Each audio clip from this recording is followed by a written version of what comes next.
The Sangha will great virtues out of compassion for the sake of this assembly and all living beings. Please turn the wonderful Dharma will to teach us how to leave suffering, attain bliss and birth and death, and quickly realize non-birth. Cung thính đại đức tặng tình, ý thứ pháp hội cập nhật thiết chúng sanh. Tịnh chuyên diệu pháp luân giao đạo ngã môn, như há liêu sanh thoát tự đi khổ đạc lạc, tốc chứng vô sanh. Homage to the Blessed, Noble, and Perfectly Enlightened One. Nam mô Saranto Suchedo Ye Erlahudi San Miao Samputos Ye. The Sangha with great virtues out of compassion for the sake of this assembly and all living beings. Please turn the wonderful Dharma will to teach us how to leave suffering, attain bliss and birth and death, and quickly realize non-birth. Cung thính đại đức tặng tình, ý thứ pháp hội cập nhật thiết chúng sanh. Tịnh chuyên diệu pháp luân giao đạo ngã môn, như há liêu sanh thoát tự đi khổ đạc lạc, tốc chứng vô sanh. Homage to the Blessed, Noble, and Perfectly Enlightened One. Nam mô Saranto Suchedo Ye Erlahudi San Miao Samputos Ye. Nam mô Tạc Đạc Tha Tô Ya Đa Ya A La Ha Đế Tam Hiệu Tam Bồ Đà Tọa.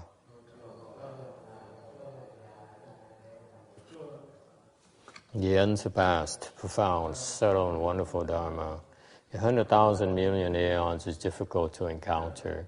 Now that I've come to receive and maintain within my sight and hearing, I vow to fathom the Third Come One's true and actual meaning. Wu shang sheng she wei miao fa bai jian wan jie nan zao yu wo jin jian wen de xiao chi yuan jie ru lai chen shi yi. All Buddhas and Bodhisattvas, Venerable Six Patriarch, Venerable Shenhua, Shami, all good no advisors, Amitabha. 诸佛菩萨六祖师父上人上弥各位上知识阿弥陀佛。Chư Phật Bồ Tát kính thưa lục tổ thượng điện hòa thầy Phật Quý Thiện tri thức A Di Đà Phật. Today is the 16th of June, the last day of the lecture on the Vajra Sutra during the Chanchi. That is, next week we resume our normal schedule. That is, we'll be lecturing the Vajra Sutra next week starting at 12:30 Sunday afternoons. That's our normal schedule.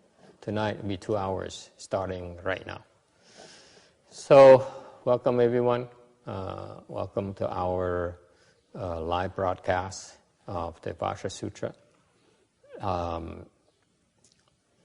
We are on slide 553, and we gathered in Rosemead, California, to continue to investigate this wonderful, wonderful sutra. First of all,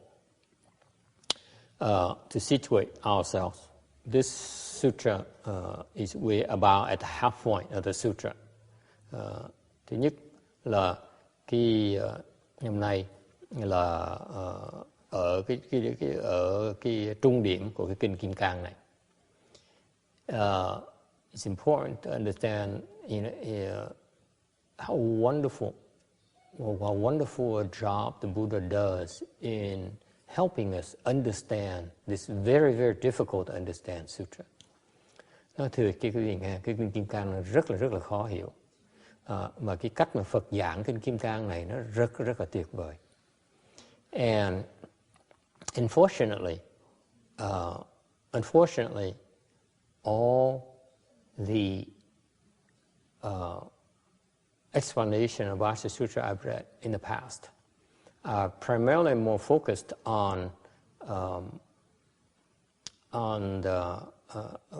I feel that they fail to deliver the big picture, fail to put the two together. Những cái chú thích mà thầy đọc trong quá khứ đó, để thầy thấy là rất hay, nhưng đều có cái khổ là họ không có giảng được không thấy cho chúng ta thấy được cái cơ cấu của cái kinh này.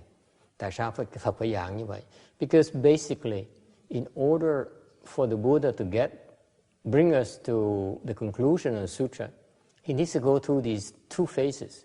Tại vì chung quy rồi Đức Phật mà muốn đem chúng ta tới cái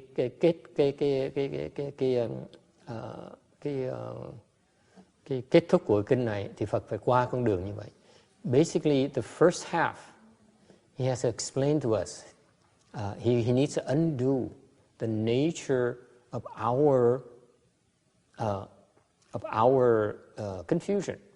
Cái phần đầu tiên hết á, nửa phần đầu tiên hết á, là Đức Phật phải bỏ thìa ra giảng cho chúng ta cái phương pháp để mà nhận thức rằng chúng ta đang bị mê muội. See, the first half, he spends the entire half to explain to us, listen, you are confused. And because you are perceiving things wrong, and you're so that sure of yourself. That's the nature of your confusion. Cái phần đầu tiên Đức Phật giảng một cách rất là trắng trợn. Ngài nói rằng quý vị là mê muội. Vì cái bản tính của mê muội quý vị là quý vị nhận thức lấy cái giả làm cái thật, quý vị điên đảo.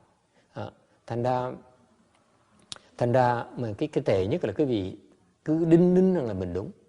The worst part is that you're so sure of yourself, you're so sure you know, you're so sure that this is all for real. Your perceptions are correct. Okay? Khó dạy, Phật pháp nó khó dạy là tại vì cái lòng tự tin của quý vị là tự tin là mình đúng. Okay? So the first half he says, listen, your perceptions are incorrect.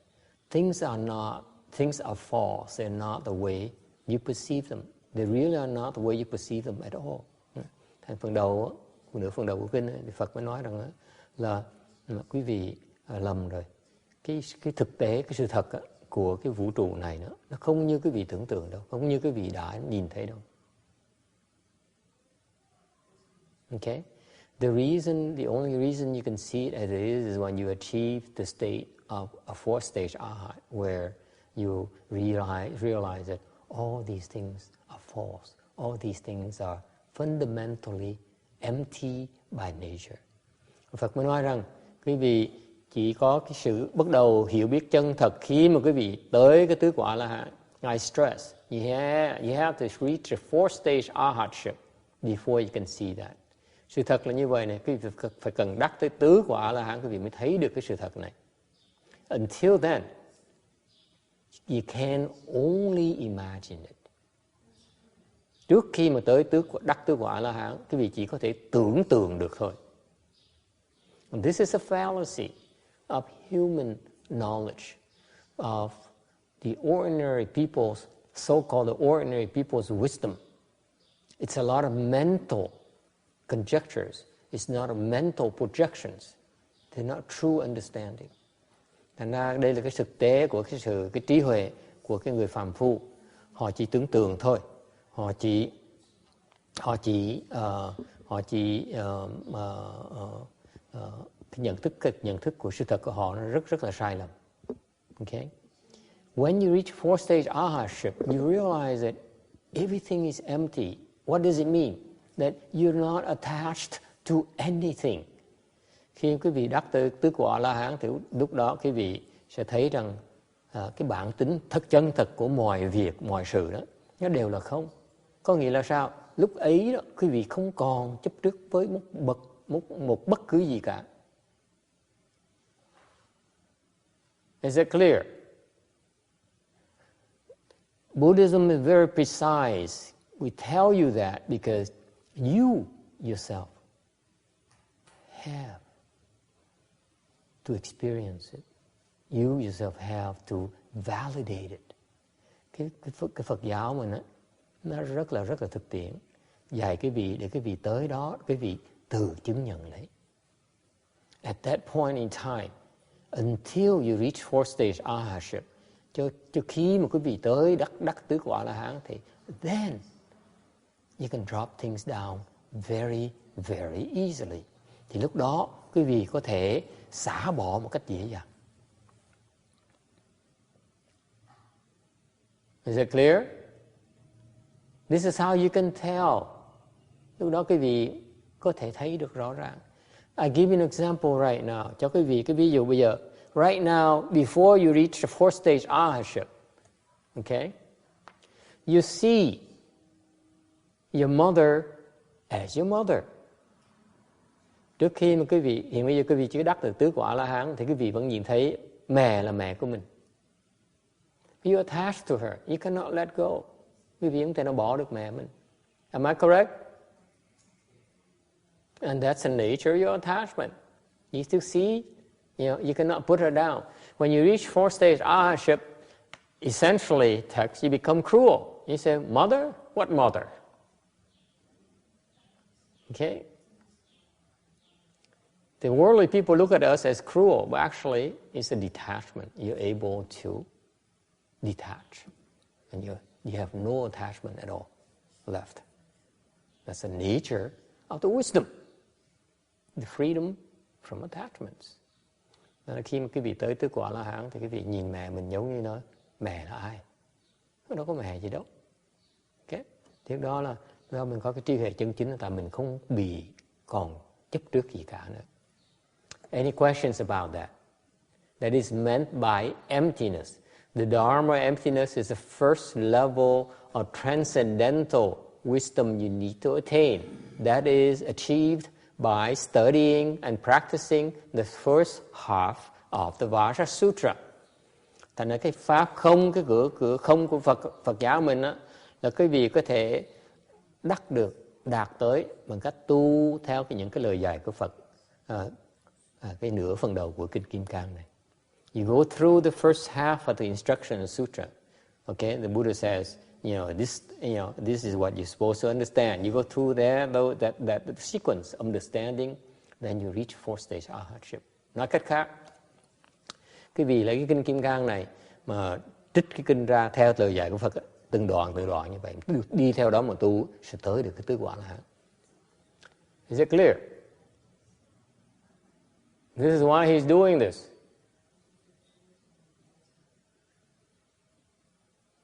Any questions? Now, after you reach fourth stage ahaship and higher, here's what happens. Sau khi quý vị tới tứ quả A-la-hán cao hơn, okay,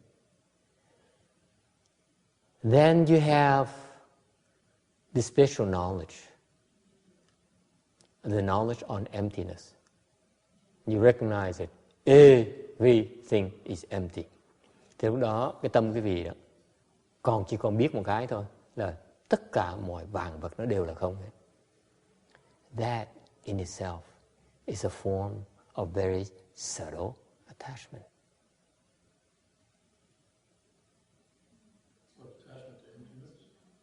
That knowledge that everything is empty. Thì lúc đó tâm quý vị nó chấp vào một cái biết, cái tri kiến này là tất cả mọi việc nó đều là không, Từ lúc đó cái chấp trước mình nó tế nhị dễ sợ. It's a very subtle form of attachment. Very, very subtle. You don't even realize it. Why? Because you go through a lens called emptiness lens. You empty. She's empty. He's empty. Because you see everything is empty, therefore you have very subtle form of attachment that says, yes, everything is empty. That's the truth, which is an attachment. Very, very subtle form of attachment that even the arhats don't realize they have. Hay chỗ này nè, khi đó cái vị vì qua cái nhãn, qua cái vị, cái trí huệ cái vị chân chính cái vị, bởi những cái vị thấy tất cả vạn vật nó đều là không hết. Thành ra trong cái tâm tư của cái vị đó, nó có một chấp trước rất là tế nhị. Tất cả đều là không. Vì vậy, ngay cái người tứ quả La Hán đó có một cái chấp trước rất là tế nhị là không chấp gì hết đó. They're not attached to anything. That's a form of attachment. They don't even realize. Isn't it wonderful?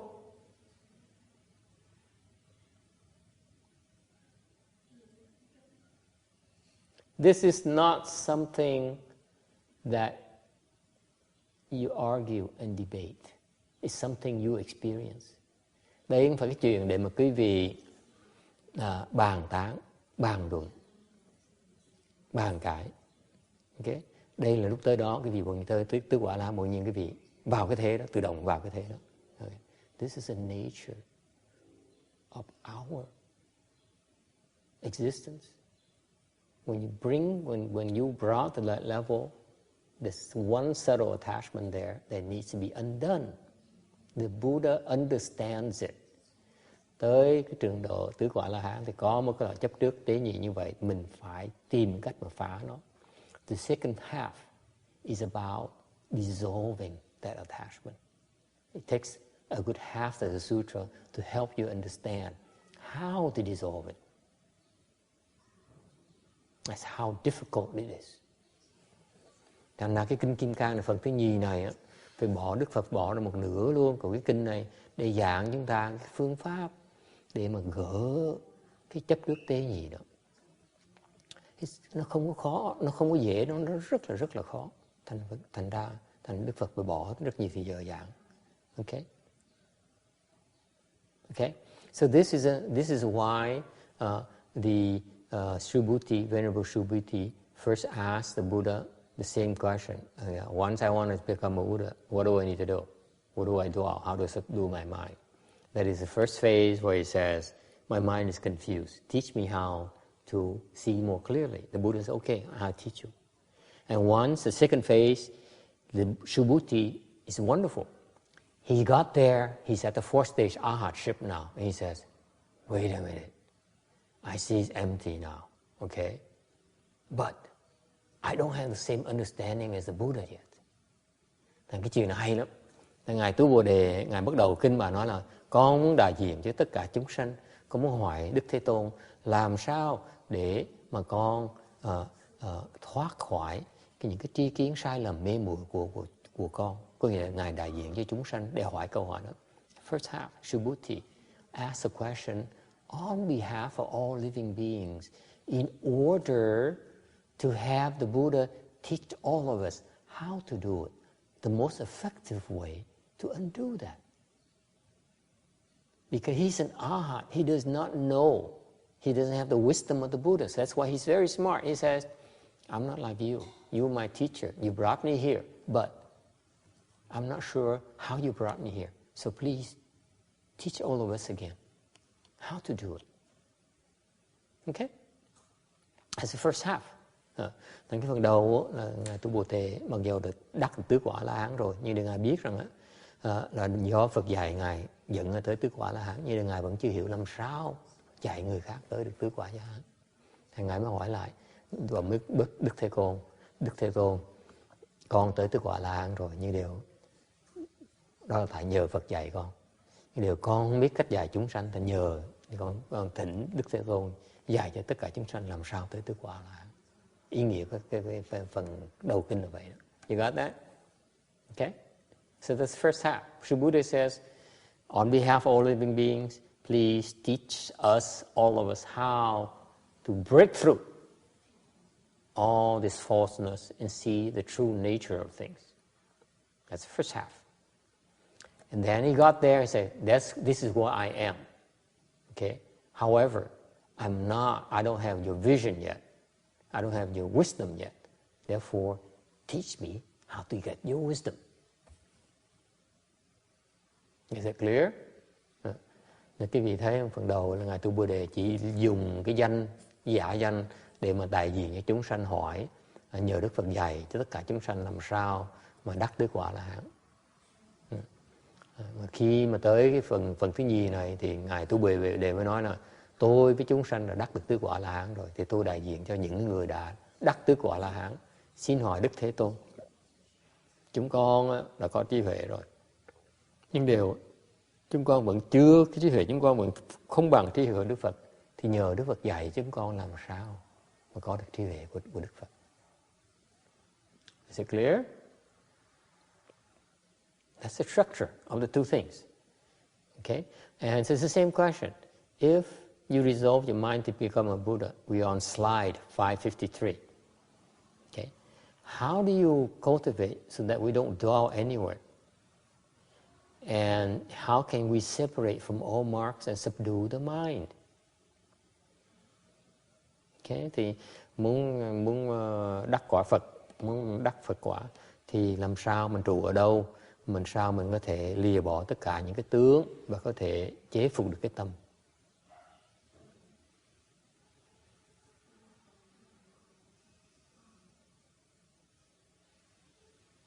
Okay?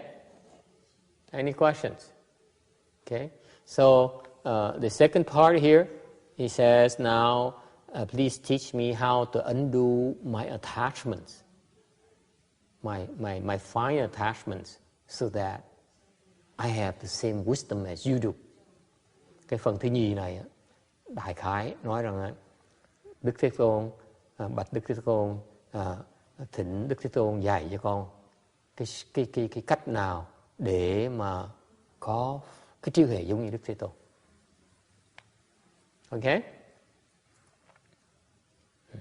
So what it means, it boils down to at the bottom of slide 553 is that in order to have the wisdom of the Buddhas, okay, the arhats and higher levels must empty the empty. That's the jargon. Thành ra chung quy là cái phương pháp á, là quý vị khi tới trình độ của người tứ quả La Hán với Bồ Tát là quý vị phải tập không cái không. Let go of the empty. Phải tập bỏ cái không mà mình thấy được. It is extremely difficult to let go of that emptiness consciousness once you get there, because it's so subtle. Tại lúc mà quý vị tới trình độ tứ quả La Hán Bồ Tát rồi, cái tri kiến của không quý vị nó rất là tế nhị, thành nó rất khó là bỏ. Extremely difficult. Any questions? So far, so good? All right. Don't worry. Okay. I am giving you a lot of details, not only for yourself, but I want you to plant the seeds for you, so that even though it may not make sense to you right now, because most of you are still struggling with the first half, but it doesn't hurt to sit through and listen to the second half to plant the seeds. Because do not discard the second half and say, oh, what am I doing wasting my time here listening about the second half? Okay? You want to listen to the second half now, because what it does, it plants the seeds for you to not get stuck once you reach fourth stage arhatship.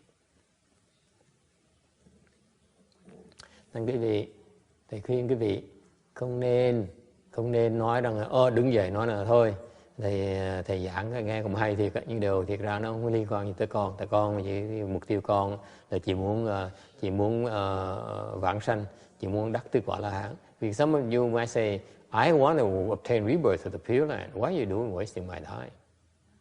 Okay? I want to become I want to become an arhat. Con chỉ muốn đắc a la hán quả, con muốn đắc vãng sanh. Thì phí thì giờ con làm gì? You wasting my time. Okay? We're not. Okay? It's important for you, even if you want to obtain rebirth, even if you want to attain fourth-stage arhatship, you still need to plant these seeds. Because that's part of the entire picture. Thì mặc dù quý vị có rất nhiều người chỉ muốn chú tâm vào chuyện vãng sanh thôi, có nhiều người chỉ muốn chú tâm về đắc cái liễu sanh tử thôi. Cái đó nó quan trọng, đúng thiệt, nhưng điều quý vị cũng phải cần trồng cái chủng tử. Nó sâu xa hơn.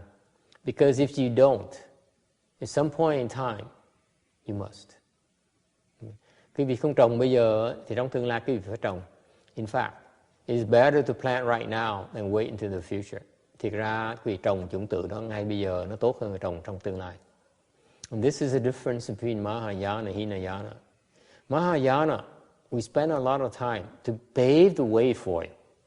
Cái Đại Thừa đó, nó khác ở Nguyên Thủy chỗ đó. Đại Thừa chúng tôi đó, bỏ rất nhiều thời giờ để sửa soạn cho quý vị, dọn đường cho quý vị. We pave the way for it. We pave the way for your rebirth. Chúng tôi dọn đường để quý vị đắc vãng sanh. We pave the way for you to get arhatship and get beyond. Dọn đường cho quý vị đắc được tứ quả La Hán và đắc cao hơn nữa. That's important. It takes preparation. You don't want to get there and say, okay, what now? This is what happens to the arhats when they get there. You don't want to get there and say, okay, I'm done. I have nothing else to look forward to. That's a horrible, horrible state. I've seen it in some of the arhats already. Thầy đã gặp những người A-la-hán như vậy đó. Tứ quả A-la-hán, họ tới đó, họ nói là bây giờ tôi tới rồi. I've arrived. There's nothing more forward for me to look forward to. It's a horrible state of confusion. Thì thầy thấy cảnh giới như vậy, thầy thấy rất là tội nghiệp cho họ. They're confused. They don't even realize it. Họ bị mê muội mà không biết. Okay, any questions? When you get the fourth stage arhatship, the awareness of the empty, back on slide 553, quý vị tới cái tứ quả La Hán trở lên thì nó quý vị cái tri kiến quý vị nó có cái hiểu biết về cái không. Okay, you form a very attachment to something called the concept of emptiness, and at that point in time, you spend a lot of time. You spend lifetimes after lifetimes trying to empty this concept of emptiness. Một khi quý vị tới tứ quả La Hán trở lên rồi, quý vị cái tiềm thức của quý vị đó, nó rất chấp trước về cái quan niệm là cái không. Thành ra lúc đó phải bỏ rất nhiều thời giờ để mà gạt cái chấp trước nó rất tế nhị đó. Any questions about this? Okay, there you are. That's a preparation for you right now. You're here right now, meaning that down the road, when you reach fourth stage arhatship, you naturally say, okay, what else? You don't stop. Thành cái quan trọng của cái ngày hôm nay, những việc chúng ta làm là dọn đường cho quý vị trồng cái chủng tử để quý vị, mặc dầu ngày hôm nay nghe như vậy, mặc dầu không hiểu nhiều, đều trong đó, trong tiềm thức quý vị có chủng tử, khi mà sau khi đắc được tứ quả La Hán trở lên rồi, sẽ tiếp tục tu, không còn thắc mắc. Okay? So far so good? Okay. Now we're back on slide 554. In the Lanka Vajra Sutra, Kinh Viên Giác, which is another sutra considered to be a Bible of the Chan school, là một cái kinh khác mà cũng được coi là một cái kinh rất quan trọng về cái thiền tông. Okay. He also divides into halves. Kinh đó cũng chia ra hai phần. Okay. The first half says all the bodhisattvas and living beings of the Dharma ending age should be far apart from all illusory transformation and false states. Khi cái phần đầu của kinh đó, cái kinh Viên Giác nói rằng tất cả các Bồ Tát và chúng sanh trong cái thời mạt Pháp này phải lìa xa tất cả những cái cảnh giới hiện hóa hư vọng. That's the same message as the first half of this Vajra Sutra. Exactly, same exact thing. Just phrased differently, that's all. Thành cái đó nó cùng một ý nghĩa với cái phần đầu tiên của cái kinh Kim Cang này. So far so good. Everything is illusory. What you perceive right now is illusory. Tất cả cái gì đang thấy bây giờ đó, nó là cái hư huyễn, cái hiện hóa. Okay? That's what it says. Don't be so attached. Bottom line is that we don't expect you to be able to say, of course, this is all false. If Jeannie, after listening to all this Vajra Sutra religiously for the last 3 months now, she stands up and says, oh, wow, this is great. I finally understand the Vajra Sutra. Everything is so false. I shouldn't be attached to anything. I'm not attached to anything. Okay? I finally got it. No, you haven't. You should even detach from that concept. Okay? So, no, you have to realize that you should be detached from that. Okay? And the second half of Lanka Vatara Sutra, phần thứ nhì của kinh Viên Giác. Then it says, because of the mind that solidly attaches to severance, okay, this mind here is an illusion, should be severed. Okay, severing illusions should also be severed. Any severing should be severed.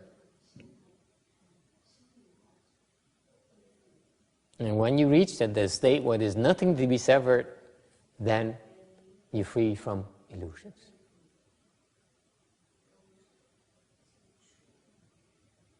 Thành cái phần thứ gì kinh Viên Giác mà nói rằng ngay cái tri kiến này mà muốn chấp vào, muốn viện đi, muốn lìa xa, muốn rời bỏ đó, cái đó là cái đó vẫn là một cái huyễn. Cái tâm đó là tâm huyễn. Tại vì mình muốn viện ly, cái tư tưởng muốn viện ly đó phải bỏ nó luôn nữa. Okay? Phải bỏ tất cả những cái tư tưởng, trong đó cái tư tưởng viện ly là một cái loại tư tưởng, phải bỏ luôn. Lúc tới cái chỗ không còn cái không đòi bỏ đi nữa thì mới hoài là trừ hết tất cả những cái huyễn. Questions? Ai thắc mắc gì không?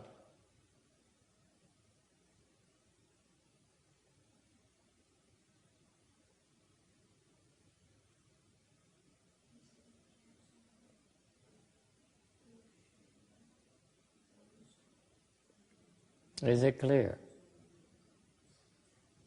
So for example, ví dụ,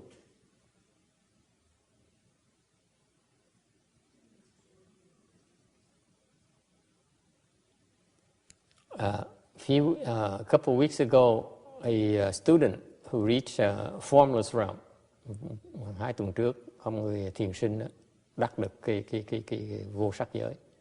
And he says to me, he reported me, he said, oh, I see that the nature is empty. Thì ông nó mới nói với thầy là con thấy được đó, là cái bản tính đó là không. I immediately put an end to it. I said, no, cut it out. Don't talk like that. Thầy lập tức thầy chặn lại, thầy nói không được suy nghĩ như vậy, không được nói như vậy. Because you're in the realm where you and the people who are in the formless realm, especially the Hindus and the externalists, they read the principles and they can detach from a lot of things and they think they understand, but you don't understand. It's an illusion. Thầy chẳng nói cái đó. Còn mấy người ngoại đạo đó giống nhau. Trong vào cái cảnh giới người ngoại đạo đó là họ tưởng họ hiểu cái không, thì ra cái đó chưa phải là cái không. That is not emptiness yet. Why not? Tại sao không phải là cái không? 为什么入境那还不是空？为什么？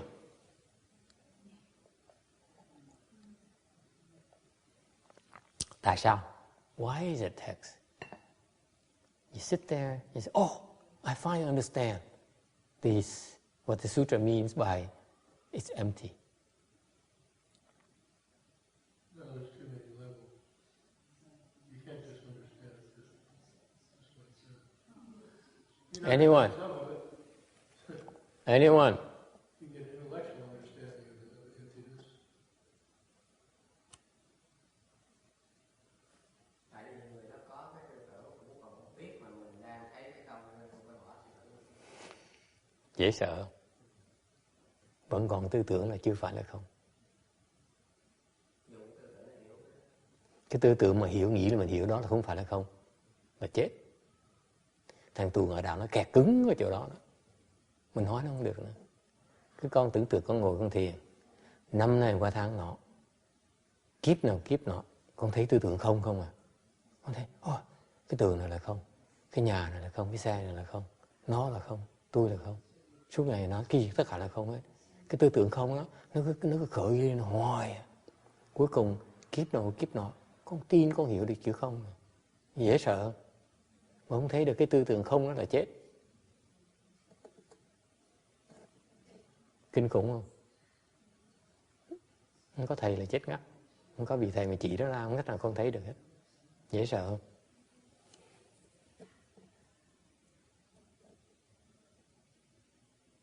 Tới đó mới hiểu được. Lúc tới đó là người ta chỉ tưởng tượng thôi. Lúc đó thiệt sự lúc đó mình thấy rõ ràng nó là không mà. Cái đau là nó không, rõ ràng tôi nhìn cái nó hết ngay lập tức, rõ ràng nó là không rồi. Tôi hiểu cái không của cái đau rồi.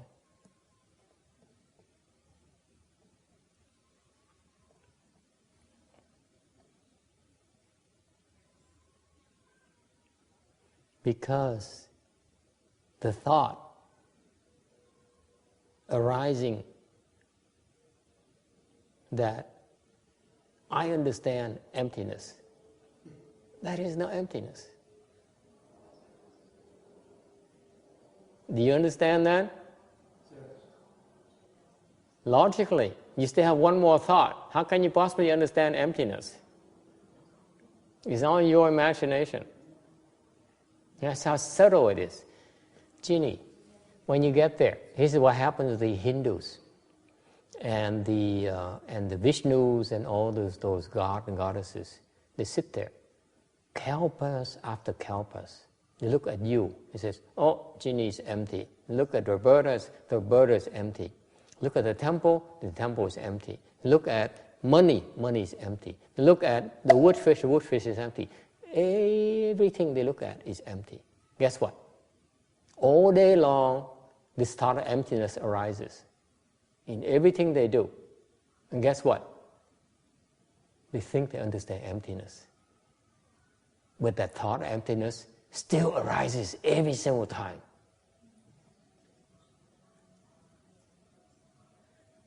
Isn't it dangerous? And so they're so convinced they understand emptiness after all these kalpas. That's how scary it is. You sit there, kalpas after kalpas, looking at everything. Oh, it's empty.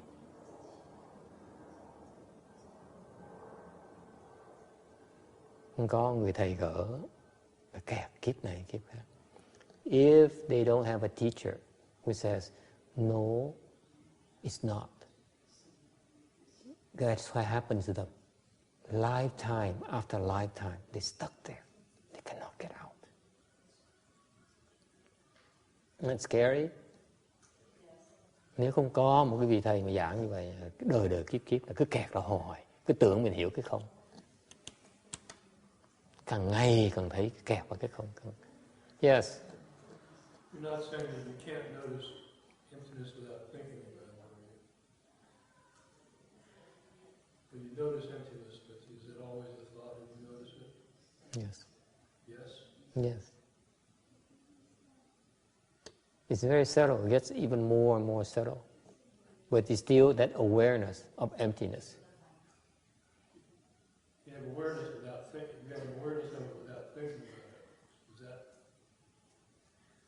Is that a higher state? I will not explain it to you. You have, when you get there, you know what I'm talking about. Right now, you're in intellectualizing. Okay. I'm describing a state that is the formless realm gods and goddesses, 7th and 8th ground, the 8th samadhi, 7th samadhi are stuck at, and they don't realize they're stuck at. When you get there, you know what I'm talking about.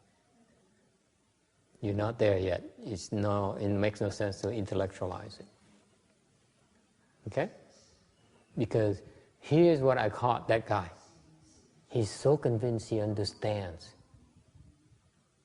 emptiness. That's what's scary about it. Do you hear me? Are you hearing me clearly? He's so convinced he understands emptiness.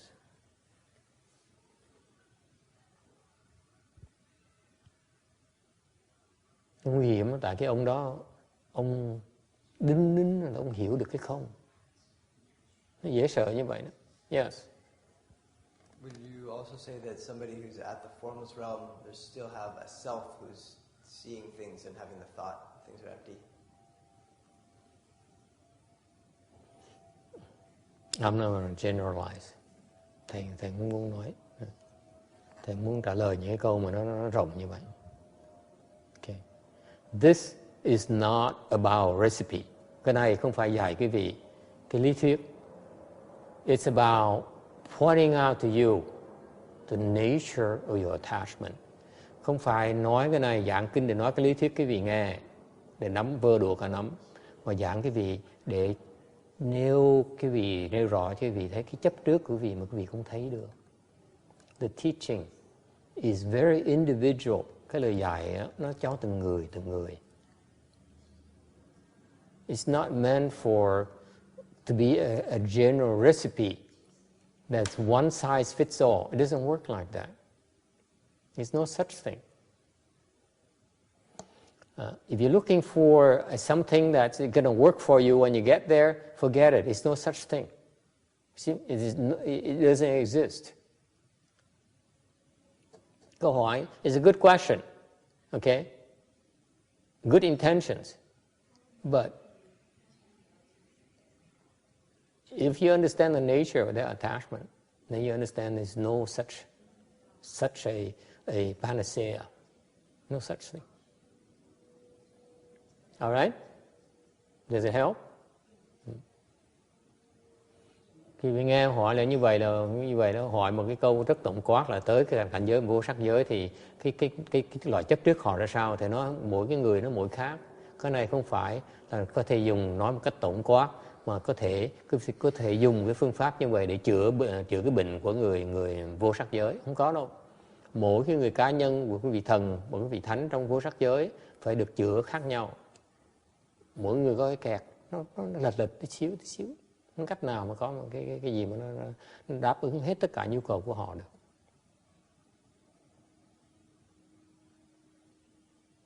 Does it help? Okay.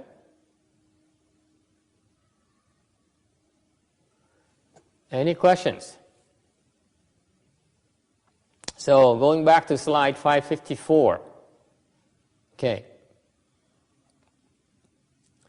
The second half of the Lanka Vajra Sutra, cái phần thứ nhì của kinh Viên Giác này, okay, it deals with the very subtle attachment of wishing to sever. Đấy, cái phần thứ nhì của kinh Lăng Già này là dạy chúng ta cái cách mà làm sao gạt bỏ cái chấp trước về cái xả luôn nữa. Ngay tư tưởng xả mình cũng phải xả đó luôn nữa. Even the thought of letting go, of severing or letting go or detaching has to be detached. That is what it meant by empty the empty. Is it clear? Thì nghe hiểu chưa? Cái tư tưởng muốn xả đó mình phải bỏ luôn nữa. Mới gọi là không cái không. So far so good? It's that simple. You see how this is how simple this Vajra Sutra is once you understand the structure. là quý vị thấy nó dễ dàng như vậy, chuyện rất dễ dàng. Okay. So Great Master Lin Ji, thành ngài tổ sư Lâm Tế, he says, all the liberation of the mind missed the mark.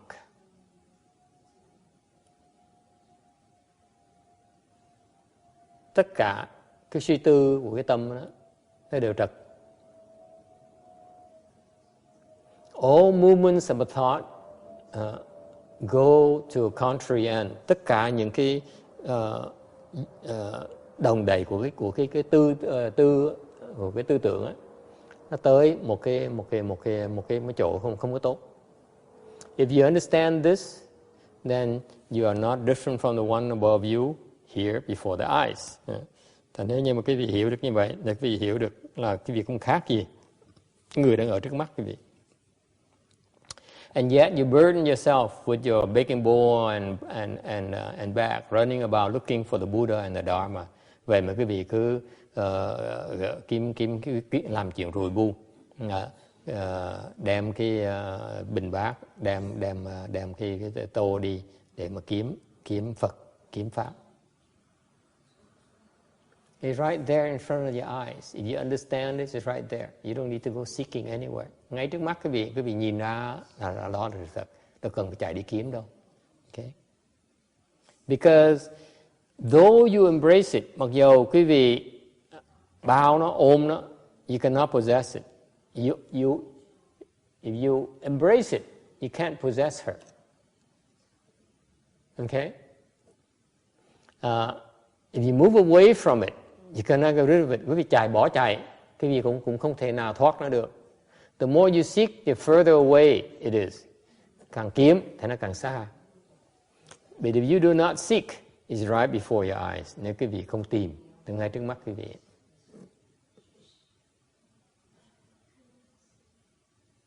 Questions?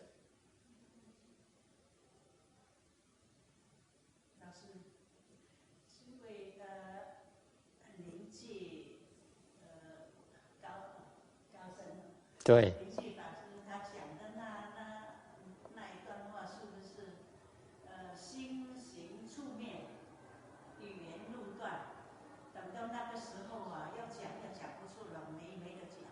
Rồi.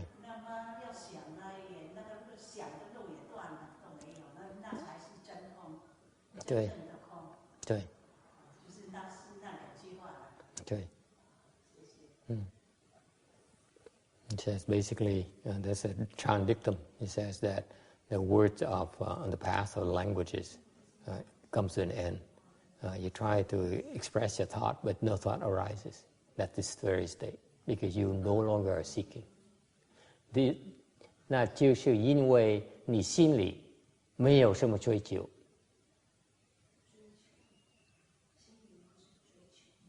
所以连一个思想也不生。It's only because you're not seeking anything. That's why nothing arises. That's the key. Đó là tại vì cái tới cảnh giới của thiền tông mà nói là cái vị mà cái tư tưởng nó không khởi lên nữa, cái lời nói không ra luôn nữa, không còn gì hết nữa, thì cái đó là cảnh giới của cái ngài Liên Lâm Tế đang giảng đó. Okay. Tại sao như vậy? Quý vị tới được cảnh giới đó là tại vì quý vị không còn truy cầu một cái gì nữa, thì lúc đó không còn cái gì nó sinh nữa. Questions or comments?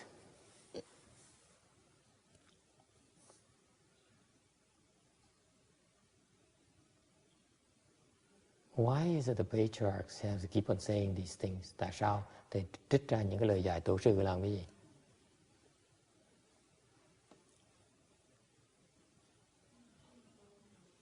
Is to help bring out certain aspects of the workings of your mind.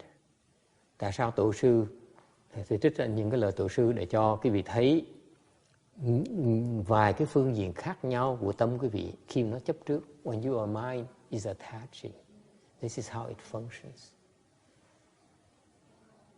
Okay? Tâm quý vị đang có chấp trước thành cái gì nó lọt vào những cái trạng thái như vậy. What is it? You seeking. Thứ nhất, you seeking. First of all, you seeking. Đang truy cầu. Remember? You seeking. You're seeking something. Okay? And it translates into more details. You embrace it. And you can't possess it. Yeah. Nếu như mà chụp nó, nếu mà bao dung với nó, nếu mà hòa đồng với nó, thì mình không có nó được. Okay? Because you're seeking to embrace it. Remember? Cái vì đang cầu bao dung nó. When you embrace here means you're seeking to embrace it. That's why you can't possess it. You see that? It's very subtle.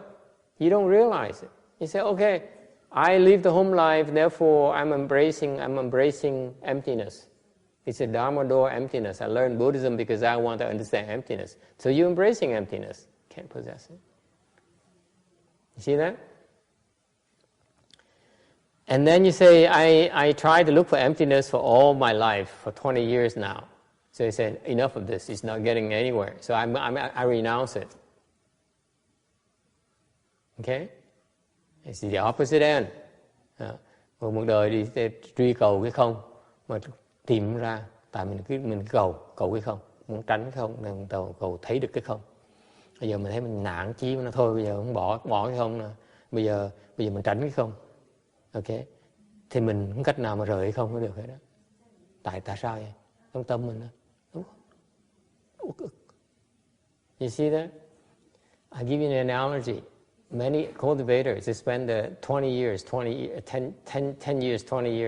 trying to grasp the emptiness.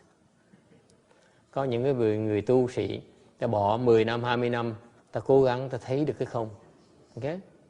And they couldn't see it. They couldn't see what the emptiness is. Không thấy được cái không. So they got fed up. This is what happens to a lot of monks, by the way. Có nhiều vị tu sĩ ta bị như vậy đó. They got fed up. They said, I spent 12 years of my life. I got nowhere. I'm sick of this. Enough is enough.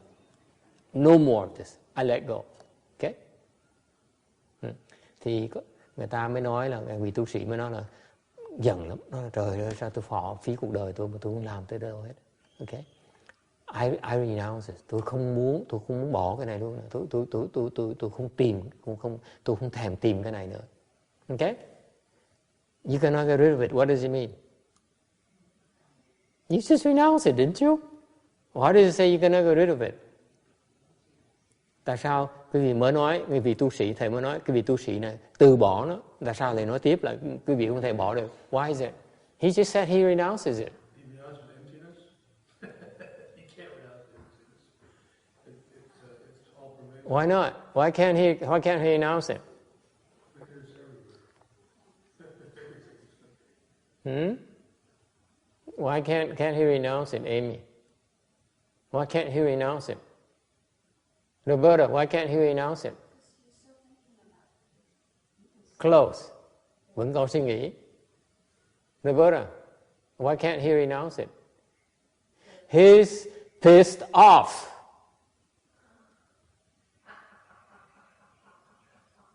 See that? He renounces it because his motivations, I'm pissed off. You know, so he renounces you because he still thinks of you. That's why he renounces you.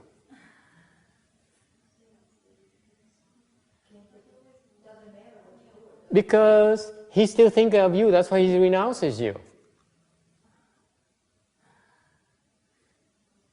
Isn't it scary? This is how deluded people are. Mình bỏ không được, tại sao? Mình nói tôi nhất là tôi bỏ tại tôi không thích ông nữa. Cái tư tưởng mà tôi bỏ, tôi không thích nữa, có nghĩa là mình đâu có quên nó đâu. Mà sao bỏ nó được? Kẹt dễ sợ không? This is what happens to monks. Những cái vị tu sĩ mà tu trên rừng núi bị cái cảnh giới này mà họ không biết làm gì. In particular, there are many monks, Hinayana monks who study in the mountains. They run to this state. They don't know what to do. They're stuck. They don't know what to do. They look for emptiness. You can't see it. Okay? All their lives. They kiếm cái không, kiếm ra. They fed up. He said, enough of this. I want to get rid of it. They can't get rid of it. Nó dễ sợ như vậy đó.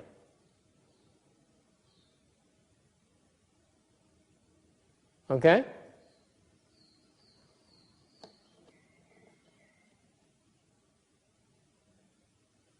Any questions? I bring it up because this is a teaching from a patriarch. He sees this all the time. Cái lời dạy này là dạy mọi người tổ sư mà thấy cái này, cái lỗi lầm của những người tu sĩ đó, ta làm cái này rất là nhiều.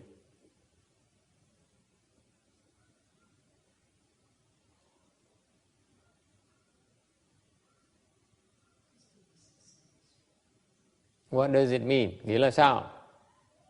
Does it mean you should run away, run home now like Jeannie says, hey Sarah, I figured it out. The patriarch just taught me how to get rid of this thing here. Just give me something simple, will you please? You cannot generalize this. He's talking about this is a general thing, but you don't realize it's that one thing, that one concept that you stuck at, that you don't realize. This is why it's so dangerous. The man's concept is that the nature of pain is empty. He's stuck on that concept. Stuck on a concept that nature is empty. And that concept has to be dealt with, that has to be removed, surgically removed. You understand? It cannot be generalized. I bring out the patriarch's teaching because it's a general teaching, but I would tell you this. Even if you know this, it's not going to help you. See, only after you got it. The reason I explained this to you is that this is to prove to you that Master Linji got it. Because after he helped all of us get rid of these attachments, that's why he said, oh, see, that's what it's all about. Is that clear?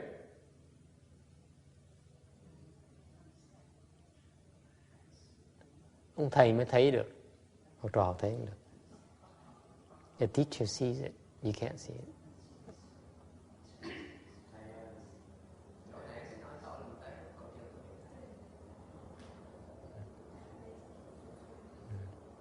Chào. Okay? So far so good?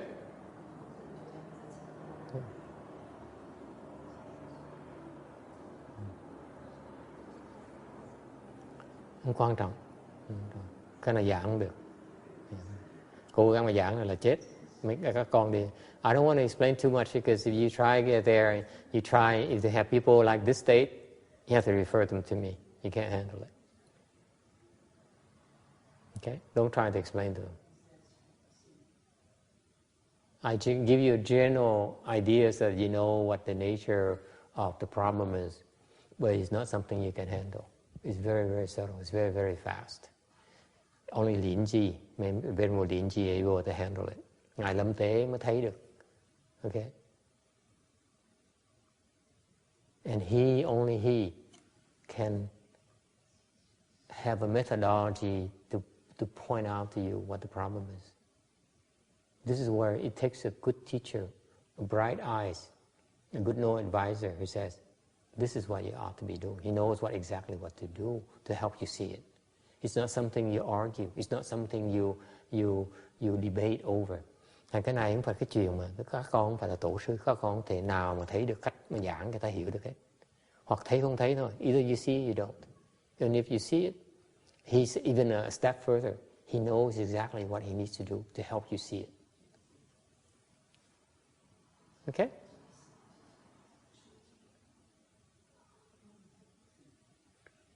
Any questions? 556. Don't worry, don't worry. It's not, I'm trying to point out to you that there's many levels of understanding, many level of teachings as well. Don't be alarmed. It's a lot to learn. Quý vị cái đường học vấn của quý vị nó còn dài lắm. Đừng nghĩ mình biết. All this is tell you that it's so involved that you need to be humble. Don't be so sure of yourself. Phải nhắc lại quý vị, nó rất là vi tế. Quý vị phải biết khiêm tốn. Please be humble.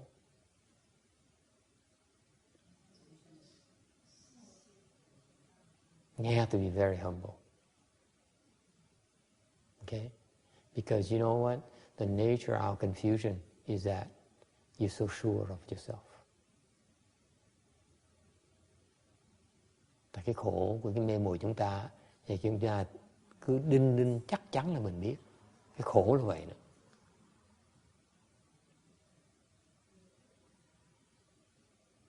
Okay? 556. Sutra text. Section 17. Ultimately, there is no self. The Buddha told Subhuti, a good man or good woman, who has resolved his mind on Anuttara Samyak Sambodhi should think thus: I should take all living beings across to extinction. Yet, when all living beings have been taken across to extinction, there actually is not a single living being who has been taken across to extinction.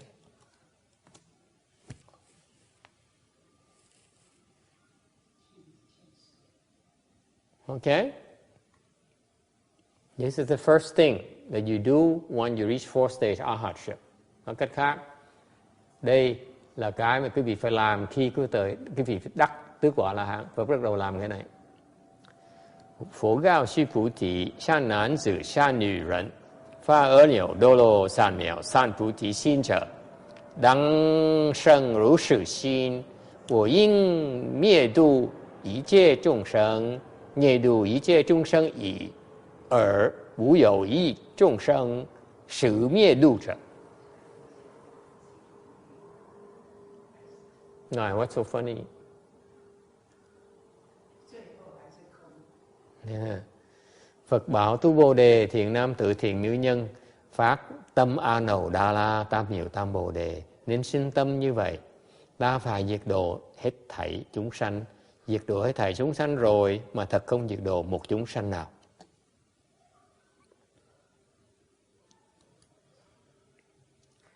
Slide 559. You save no one and resolve on nothing. Nói cách khác, nó vi tế, quý vị phải nhớ là mình không cứu ai gì cả, mà cũng không có muốn đắc cái gì cả. Okay. The word here, the key word here, the Buddha's instruction is the mind. Yeah, the word mind. Cái chữ quan trọng là chữ cái tâm. Resolve his mind on Uttara. Okay? Cái tâm đó. Okay? Yeah, because this is the key culprit. Cái nhân vật chính là cái tâm. He says, you should think. Thì Ngài khuyên, Đức Phật khuyên rằng các con nên nghĩ như vậy. You should think like this. Quý vị nên nghĩ như vậy. You should take all living beings across to extinction. Cứu tất cả chúng sanh, đem đến diệt độ.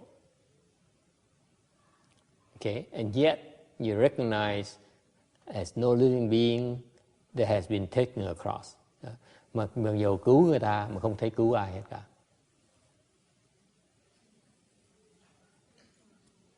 Okay, meaning you attach to no results, and you should have such a thought as saving anyone in the first place. Có nghĩa là quý vị không có chấp trước vào cái kết quả của cái cứu, không chấp trước vào cái cứu, và thật ra không nên có tư tưởng là cứu luôn nữa. Any questions about this?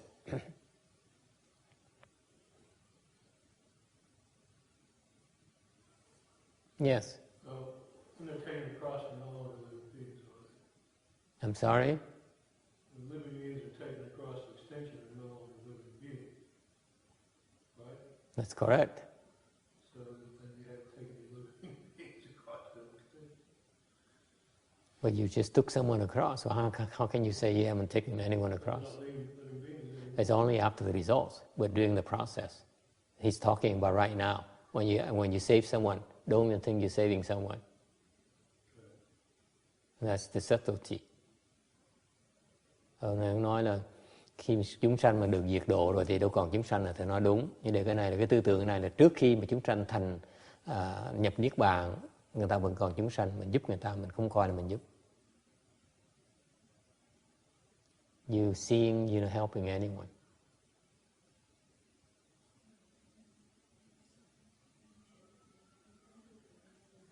Yes. There's a slight problem with that, because if you don't have the thought to save anyone, you're not making the action to do it. So.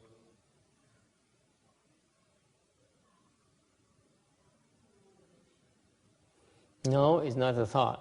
You see, What is it? you should do this. That's what it means. Okay. You should do this. You do it without thinking about it. You should do without thinking about it. Correct. That's a fairly advanced state, isn't it? Yes.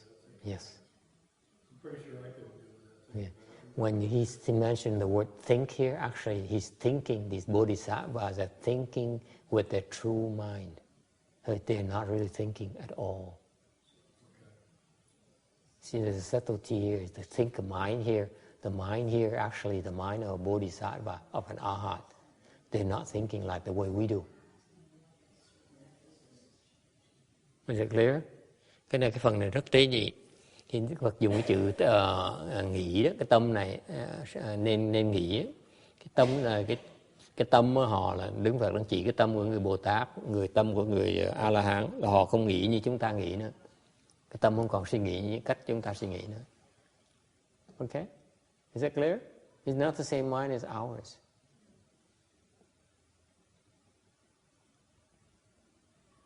Questions?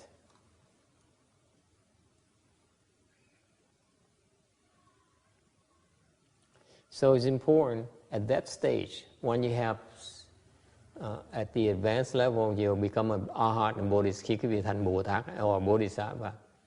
Okay? You see no one saving anyone. You see no one being saved. And you see no saving whatsoever. Everything is empty. Okay. Từ lúc quý vị tới cái trình độ mà làm Bồ Tát, A-la-hán rồi, thì quý vị không thấy ai đang cứu hết. Không thấy bất cứ chúng sanh nào đang được cứu. Và cũng không thấy cứu gì là gì hết. It's nothing. Yes. Then you're aware of that without ever thinking that this is empty. That's right. What it means is that, what does it mean, all these three things on slide 560? Cái chấm đầu, cái điểm đầu tiên của cái tấm 560 nghĩa là sao? What does it mean? What does it mean? 560. I highlighted for you the first bullet. What does it mean?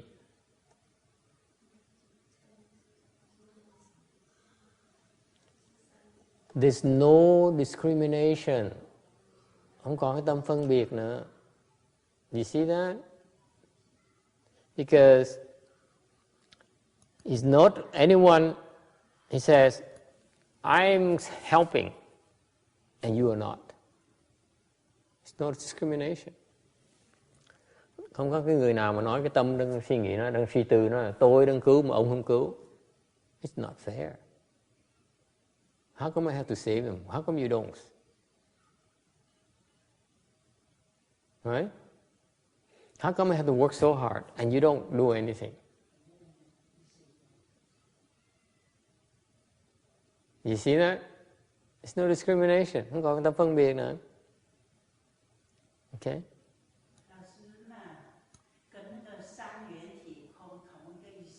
Okay. Because the first thing is I'm saving, you're not saving. I'm saving her. You're not saving, and I'm saving her. You're saving her, but you're not saving him. Why? How come? See, you're discriminating constantly.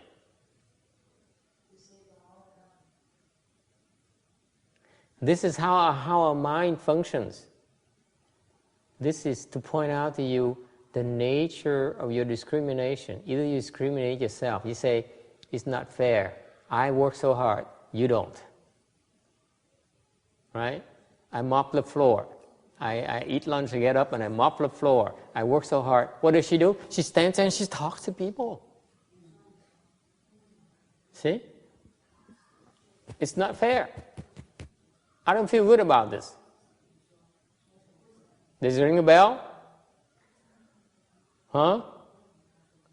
Thấy không? Cái tâm phân biệt dễ sợ. Ăn xong đứng về đi, mình đang chùi sàn nhà thì trong lúc chùi như vậy cái tâm mình đang phân biệt nó, thấy không? Mình cực khổ như vậy. Còn cái bà kia bà tới, bà không làm gì, bà ăn xong rồi đứng về bà đi nói chuyện người ta không. Tâm luôn luôn nó phân biệt. Phần thứ nhì, tôi đang cứu người kia, mà tại sao không cứu người khác? Second thing, I'm saving you, but you don't save the other person. How come? Okay, discriminating. So this mind, discriminating mind here is totally absent. Cái tâm phân biệt nó hoàn toàn nó biến mất, không còn phân biệt nữa. Okay? So the word is, the key word here is actually. Cái chữ chính là chữ thật. Okay? Before, during the confusion before fourth stage arhatship, the emphasis is no living being being crossed over. Trước khi mà thành A-la-hán, cái phần đầu tiên của kinh thì nói là không có chúng sanh nào mà phải cứu hết. Tại vì chúng sanh nó không. Because basically the first half says living beings are empty. How can you cross empty? Okay? That's the first half. Cái phần đầu hết nói là chúng sanh là không. Thì sao mà có gì đâu mà cứu? The second part here is that the act of crossing over has to be severed. Severed. Cái phần thứ nhì này là ngay cái tư tưởng mà nói tôi phải cứu, nó phải gạt bỏ luôn. Is it clear? Any questions about this? Do you understand? Yes, text. Crossing over has to be severed, or the thought of acting. The thought of crossing over has to be severed. Has to be severed, yes. It's the thought, not the act. The thought, yes. The thought, I'm helping you, has to be removed. Tôi đang giúp. Phải bỏ cái tư tưởng đó luôn. Any questions about this? Ai thắc mắc gì không? This is very, very subtle. Cái này nó khó, dễ sợ lắm, khó hiểu lắm. It's rather difficult to explain, to understand. Here's what happens.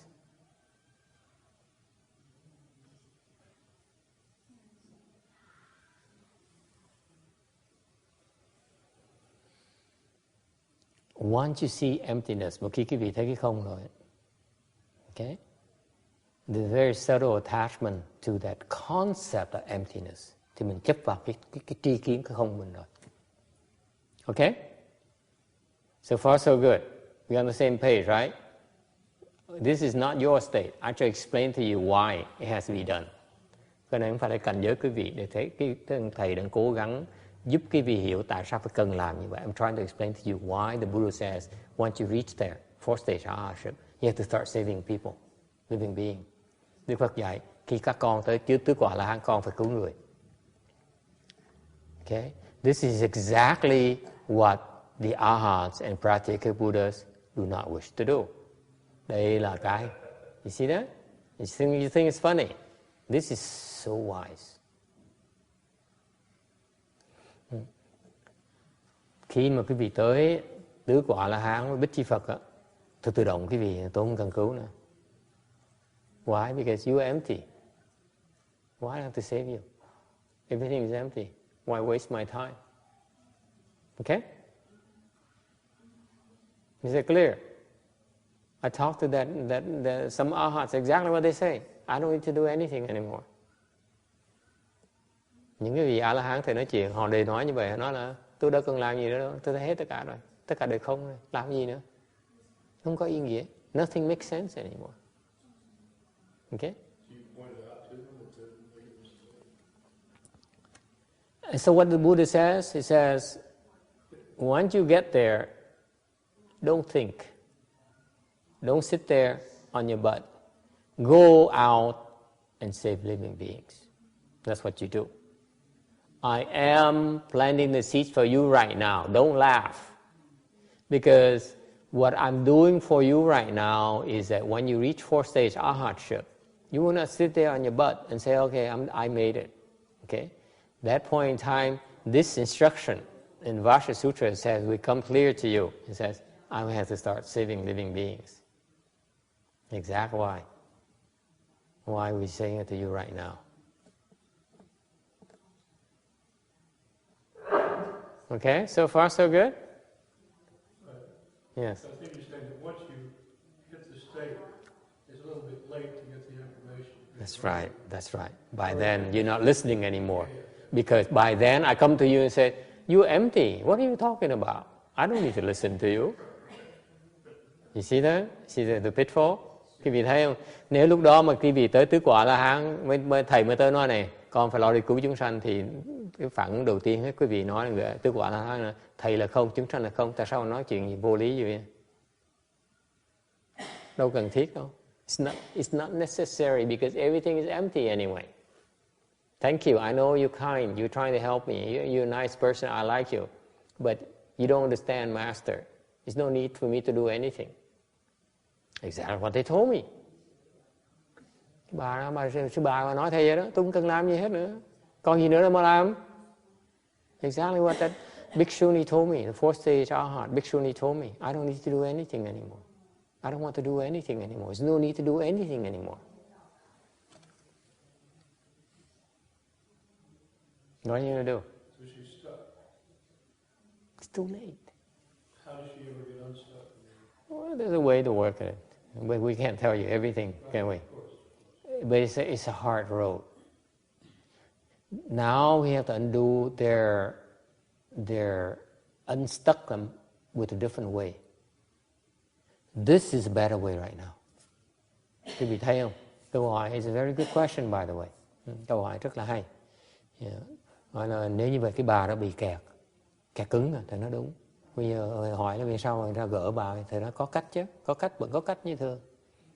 Thì cái khổ cái cách đó nó khó khăn lắm, nó không có cần thiết. Chứ còn bây giờ trồng cái chủng từ ngay bây giờ mới là tốt hơn. It's much more efficient to do it right now. For you to listen to it right now, Ginny, don't discard it and say, this is way beyond me. Forget it, I'm not coming back next week. Come back next weekend because you need to listen to it. Cứ gì phải tới nghe tiếp. Đừng có nói là cái này thầy nói trừu tượng. This is too abstract for me. Okay? It's not abstract. I mean, when you see what you're saying. Because I presented you a non-abstract way. Ông này ông nói là đâu có gì mà trừu tượng thôi đó. Không có gì trừu tượng, tại thầy ông nói cái nhu cầu của quý vị, lúc quý vị tới đó quý vị có cái nhu cầu, không phải trừu tượng đâu. You have a real need. You have to better believe it right now.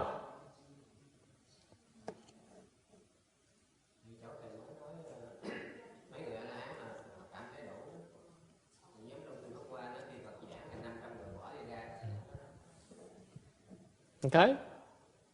So far so good? So you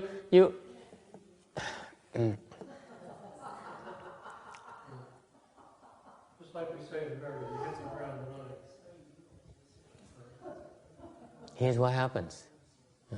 You don't think. When you get that point, you say, okay, I have to go start saving living beings. Lúc đó quý vị chỉ ra đi cứu thôi. And in doing that, okay, it will naturally undo your attachment to not doing anything. Isn't it clever?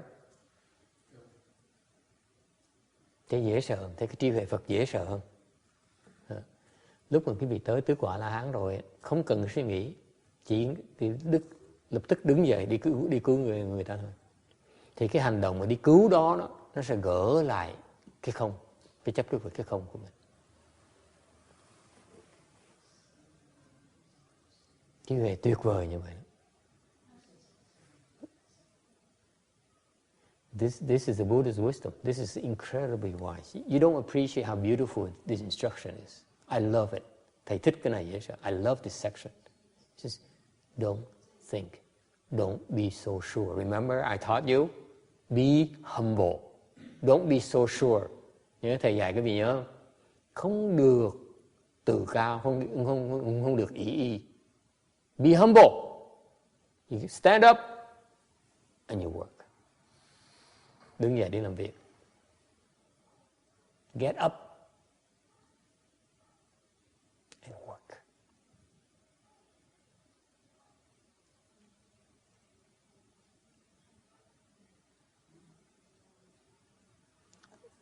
It's not about knowing. It's about doing the right thing. That's what Mahayana is about. Cái Phật Pháp Đại Thừa đó, không phải để quý vị biết, mà Phật giáo Đại Thừa là quý vị biết phải làm cái gì. You have to know what you're supposed to be doing. That's Mahayana.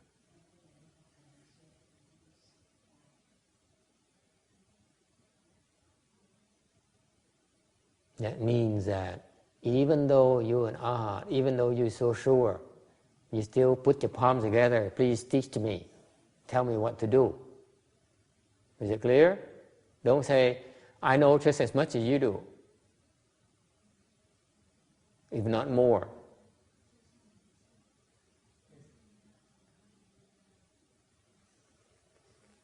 Khiêm tốn từ đầu chí cuối. Tới tứ quả La Hán chấp tay này. Thầy dạy cho con làm tiếp. Please teach me. Please teach me. Is it clear? It's very important to understand that. Phải nhớ cái đó.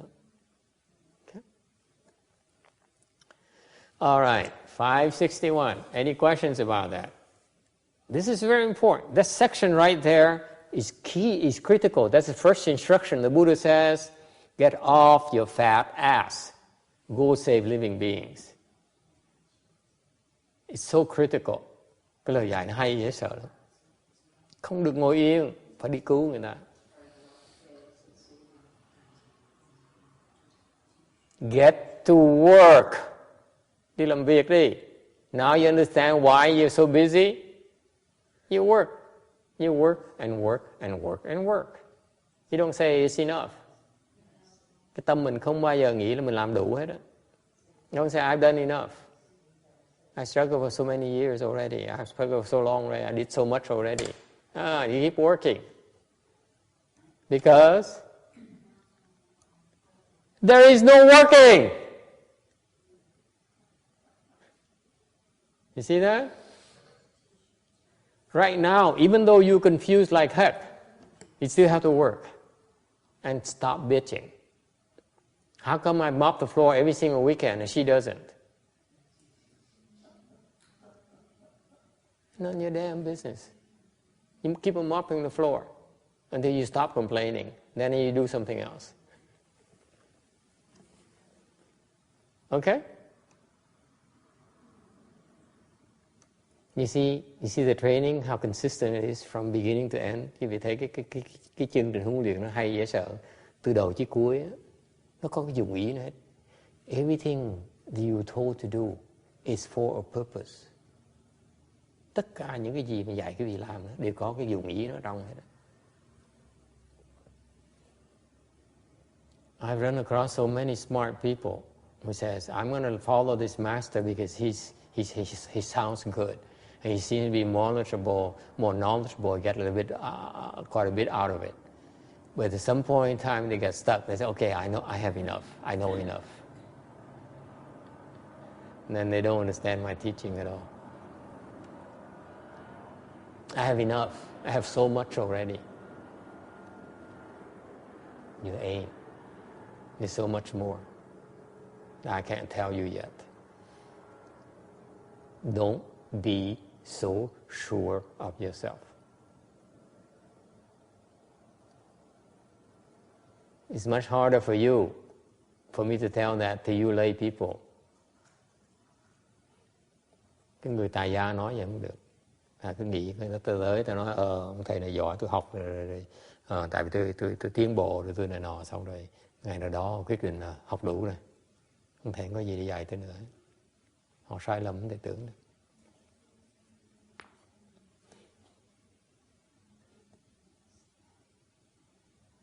Cái tự tin đó là cái chết.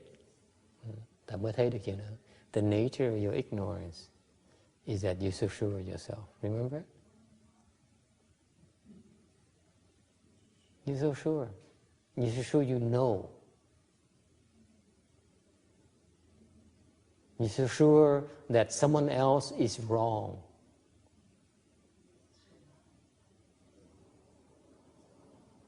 Chắc chắn người ta sai. Okay? Any questions? Ai thắc mắc gì không?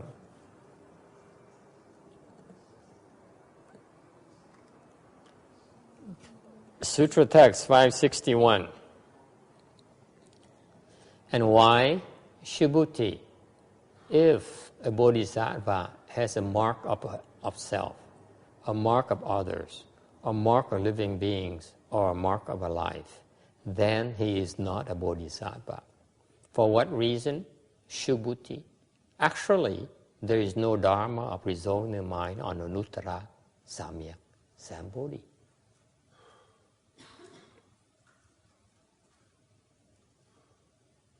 Hở gì gu, Xu Bù Tì, Rô Bù Sa有我相、人相、众生相、寿者相，则非菩萨，所以者何？须菩提，实无有法，法而牛罗罗三藐三菩提，者信者。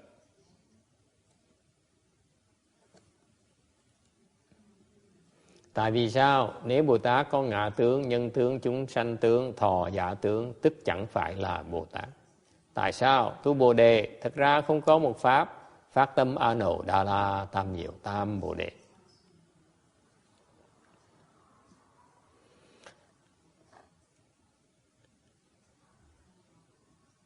When you have no attachments, we are on slide 564, then all the four marks are empty. You no longer discriminate.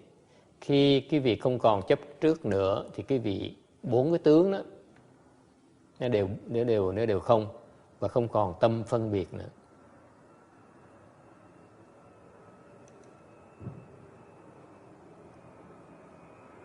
Okay, you remember we are on slide 564. Okay, the Bodhisattva. He is at a higher level of comprehension, wisdom than Arhats and Pratyeka Buddhas. Thứ nhất, quý vị phải nhớ rằng người Bồ Tát đó, cái trí huệ của Ngài Bồ Tát nó cao hơn của cái người A-la-hán về Bích Chi Phật. Tại vì Ngài Bồ Tát đã đắc được cái không của cái pháp và không của cái nhân. Okay? When before he's referring to attachment of four marks of self, others, living being, and lifespan. Okay.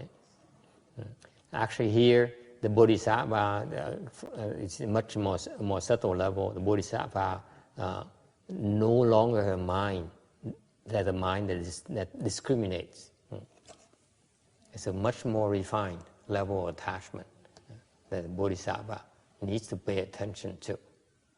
This is why. Lúc trước cái người mà phàm phu ta còn chấp cái tướng thô của cái ngã, tướng thô của cái tha, tướng thô của cái chúng sanh, tướng thô của một cái mạng sống. Okay. Cái đó là cái loại chấp trước thô. Người Bồ Tát á, các ngài thấy được cái không của cái pháp, cái thâm của cái nhân rồi, của con người rồi. Nhưng điều Đức Phật dạy rằng á, quý vị phải đi cứu chúng sanh để mới thấy được cái tâm nó vẫn còn một tí chấp trước ở trong. Tâm phân biệt nó còn rất còn vi tế ở trong, thành phải cứu hoài cho tới khi cái tâm nó động. So the Bodhisattva needs to continue to save a lot of living beings in order to undo the minute and very subtle attachments, discrimination that they still have.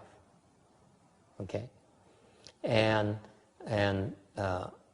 finally, in slide 564, the Buddha reminds all the Bodhisattvas that there's no such thing as resolving the mind on attaining a Buddha fruition. Và cuối cùng, Đức Phật nhắc lại cho tất cả Bồ Tát rằng là không có cái gì gọi là phát tâm Bồ Đề cả. Okay? Because originally, there's no single dharma that can be obtained. Tại vì chung quy không có một cái pháp nào có thể đắc. There's no dharma of realizing Buddhahood. Không có cái pháp nào gọi là đắc Phật quả hết. Okay? And therefore, why is there any need to resolve to become a Buddha? Nếu không có Phật quả thì tại sao mình đòi thành Phật làm cái gì?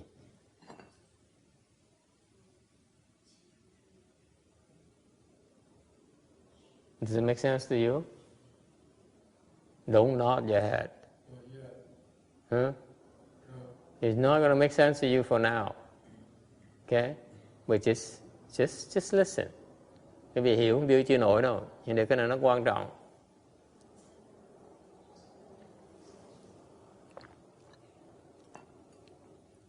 When you get there, it's clearer. Vì tới đó quý vị sẽ thấy. I can't explain to you. I can explain to you for another hour, but you still don't get it. Tại thầy có thể giảng thêm quý vị thêm 1 tiếng đồng hồ nữa, quý vị cũng hiểu không nổi đâu. This deals with the attachments of a bodhisattva, not your attachments. That's why you don't get it yet. When the bodhisattva, when they sit and they say, that's it. That's why I need to continue to save all living beings. Cái người Bồ Tát á, mà nghe cái kinh tới cái phần này, các ngài bật ngửa ra, té ra như vậy, thành tôi phải tiếp tục cứu chúng sanh. Okay? Yes. But at the same time, from where we're at now, we have to resolve our minds on yes, temporarily, yes. But when you get closer, you have to let go. Now cái khác, I'm grateful you pointed it out to me. When you're confused, you just have to say, I'll go in that direction. Okay? Cái này câu quan trọng. Khi cái vị mà còn mê muội, cái vị phải nhất quyết là tôi muốn đi cái hướng đó. Listen to me carefully, to my words carefully.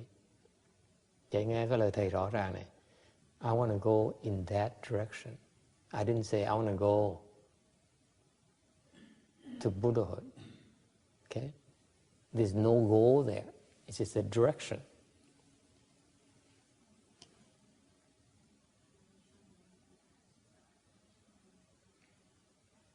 Understand? Is it clear? You have to resolve in a direction. Just like the Buddha says. This is what the Buddha says. One time, someone asked the Buddha. He was about to go on arms or bow around. Một ngày đó, có người thấy Phật sắp đi khất thực. And you know what it is that you go towards town and beg for food. Quý vị phải tới, because they used to live away from town, and they go to town to beg. Thì lúc trước mấy các ngài trù ở mấy cái rừng ở xa thành phố, sang đi vào thành phố để xin. để khất thực, để xin ăn. Okay? So the man says, well, honored one, where are you going? Cái người cư sĩ mới hỏi, bẩm Đức Thế Tôn, ngài đi đâu vậy? Okay? The Buddha says, oh, I'm going over there, towards there. Thì Đức Phật mới trả lời, tôi về cái hướng đó này. He didn't say, I'm going to town X. Phật không trả lời, tôi không vào thành phố X. I'm going towards. You get it? If you say, I'm going to town X, you still see a town X. Right? You still attached to something called town X. The Buddha says, I'm going towards it. He has no attachment whatsoever. You see that? Yeah. Đức Phật nói là Như Lai đang đi về cái phía đó. Nếu như Phật mà nói Như Lai đang vào cái thành phố nào nọ đó, thì Như Lai vẫn còn thấy một cái thành phố. Đằng này Như Lai chỉ nói thấy Như Lai đang về phía đó kìa. Thấy không? You see the difference? Okay, same thing here.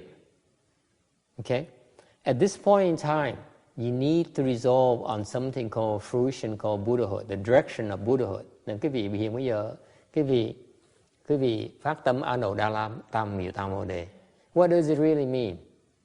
You know what it is? Do you? I'm asking you, Roberta, do you know what it is? Of course you don't. Hiện bây giờ cái tâm quý vị mà phát A Nậu Đa La Tam Miệu Tam Bồ Đề thì thầy xin phép hỏi quý vị có biết cái quả mà A Nậu Đa La Tam Miệu Tam Bồ Đề là cái gì không? Tôi có biết đâu. Right? You have no clue. You don't know whether it's blue or yellow. Khi không biết nó màu xanh hay màu vàng. You know how big it is. Is it smooth or is it rugged? Okay, we don't biết. You don't know anything. So when we tell you resolve your mind on Buddhahood, actually what are we telling you? Go towards Buddhahood. That's all it means. But you're so smart. He says, I'm smarter than Joe Blow there because I want to become a Buddha. He doesn't. I'm superior. Sounds familiar? Huh?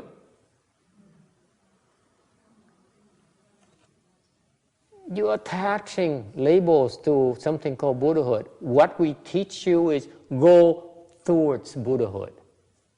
And you attach more labels to it. You see that? You create your own confusion. We didn't create your confusion. Cái gì thấy không? Dạy cái vị lo muốn đắc cái Phật quả. Cái vị đâu có biết Phật quả là cái gì đâu. Xong cái vị ngồi đó tưởng tượng cái Phật quả nó hay lắm, nó hay hơn là tại vì tôi đi về Phật quả mà ông không đi về Phật quả, tức có nghĩa là tôi hơn ông nhiều. Ông tâm cái vị cái tưởng tượng, cái thêm mắm thêm muối, chứ dạy cái vị dạy nó con đi về cái hướng đó thôi nè. Rồi cái vị thêm nó là tuyệt vời nè, nó là trắng nè, nó là lớn nè. So you add, keep on adding adjectives to it. He said, it's a wonderful thing. Okay? It's humongous. Okay? Okay? It is the most desirable thing. Rồi cái việc thêm là nó là cái gì, nó gì nào quý bằng cái đó. Right? It's you adding all those things. Always saying, go towards that direction. Yes? There are a lot of teachings about what a Buddha is. You can't say you don't have any teachings about what a Buddha is. What is the Buddha fruition? Please tell me, what is this? What is it? Is it blue? Is it wonderful? Is it better than anything else? According to the Buddha, yes. What does it say in the sutra is better than anything else? I can't remember, but I'm sure it has. Unsurpassed. Okay? A lot of things we add. My point is that it's a lot of things we add, okay, in order to justify ourselves. And we attach to those labels. You think those things, the Buddhahood is those labels. That's what the point I'm trying to make, is that you attach to those labels you create in yourself. It's okay, it's nothing wrong with it, but once you get close to it, then you realize those labels are not real either. So it's nothing to worry about. That's what I'm trying to point out to you.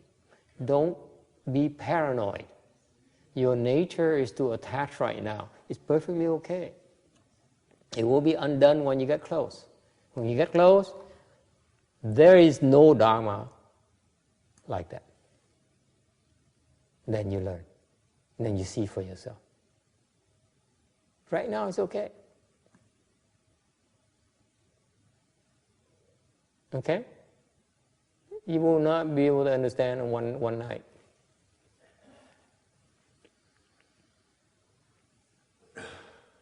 Any questions?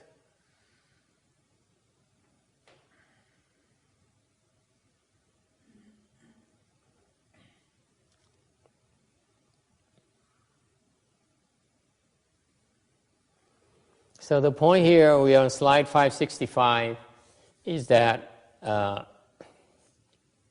he says, actually, and the word is the word actually is that actually is because I just explained to you. You're adding all those adjectives. You're adding all these qualifications. But actually, when we taught you originally, it's just a direction. Okay. And when you get there, you get closer, you see there's nothing there. Okay, naturally. Okay. Lúc đầu dạy cái vị là về cái anoda là tam bồ đề, nó không có gì hết, nhưng để cái vị tự thêm mắm, thêm muối vào, nó hay lắm, nó cao siêu hơn là cái ngoại đạo. You start by saying it, by justifying yourself. This is better than a Taoist. This is better, and so on, so on, so on. That's natural. Okay, and but eventually, when you get close, you find out it's only a name. It's nothing. There's nothing there. Để từ khi vị tới gần đó, quý vị sẽ thấy đó chỉ là một cái ấn tượng, một cái tư tưởng thôi, chứ không có gì đó hết. Okay? Okay. Now, notice here that when the Buddha, the direct answer to the question was that, how do I subdue my mind? Nhớ câu hỏi của Ngài Bồ Đề nói là làm sao người Bồ Tát có thể chế ngự được cái tâm của mình. The Buddha does not directly answer it. Okay? Đức Phật không có trả lời. Because if you don't seek, your mind is not moved, then it's subdued already. Tại sao? Tại vì cái tâm mình nó không động thì nó đã được chế ngự rồi. Okay? And this is where the Buddha Dharma is very subtle and wonderful on slide 565.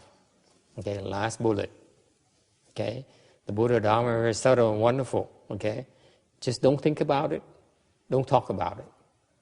Can't think about it, can't talk about it. And that is the Buddha Dharma. Yi yin dao duan. That's what it says. Ultimately, the fruition at that point, okay, yu yin dao duan. The words of language is severed. Không có gì để mà nói nữa. Xin xỉn chu miệ. Cái nơi mà cái tâm của nó với là cái hành nó hoạt động nó biến mất. The mind and the inner workings of the mind, okay, cease to function.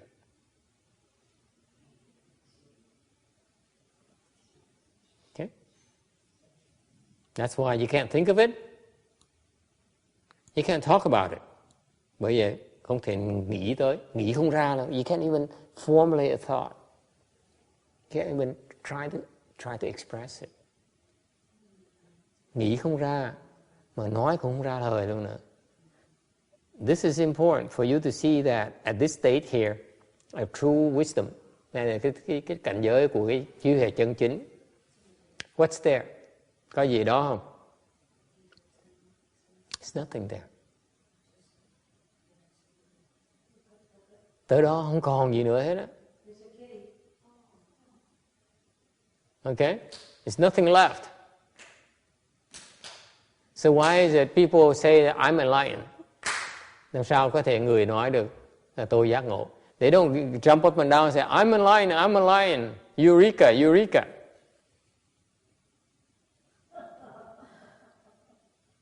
Let me tell you about my enlightenment. I want you to know I am enlightened. How wonderful it is. You cannot imagine how wonderful it is. That these people are charlatans. Những người mà nói là tôi đã giác ngộ được rồi, nó tuyệt vời không thể tưởng tượng được, là người xạo.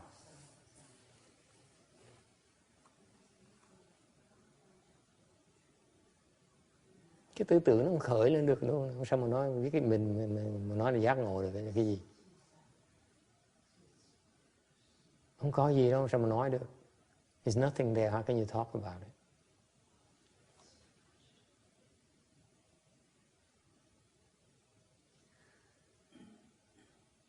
At that point in time, you know and your teacher will know.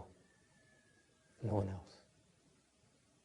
Lúc đó, quý vị sẽ biết và thầy quý vị sẽ biết. Không ai biết cả, không ai khác sẽ biết. That's how private it is.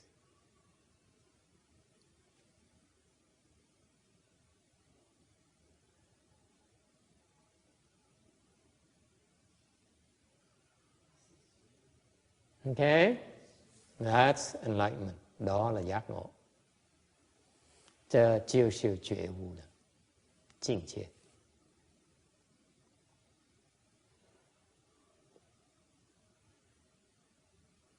Okay, any questions?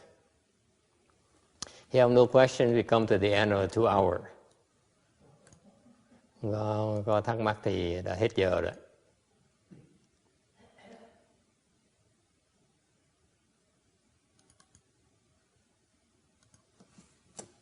Okay, thanks for coming.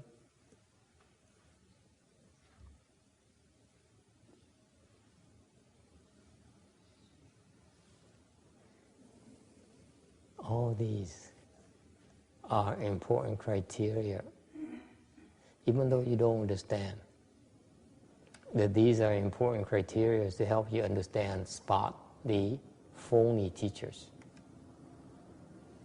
Bây giờ quý vị không hiểu được những cái sự sâu xa, cái tế nhị của cái lời dạy ngày hôm nay, để quý vị có thể nhận ra được những cái người thầy mà thầy giả. They brag about themselves. They make a big deal of what they do. Because they haven't seen it as empty yet. Họ khoe khoang, họ nghĩ là họ quan trọng, tại họ chưa thấy được cái không của cái giác ngộ. Thấy rồi thì tham làm gì nữa? If you really see the true emptiness, why are you so attached anymore? How can you be attached anymore? The arhats haven't seen true emptiness yet, that's why they're still attached to emptiness. You see the difference? Quý vị thấy không? Cái người A-la-hán á, khác người giác ngộ ở chỗ người A-la-hán còn chấp vào cái không. Người giác ngộ rồi không còn chấp vào cái không nữa. Có gì đâu mà chấp. Mới thiệt sự mới là giác ngộ. Chứ còn mình còn thấy là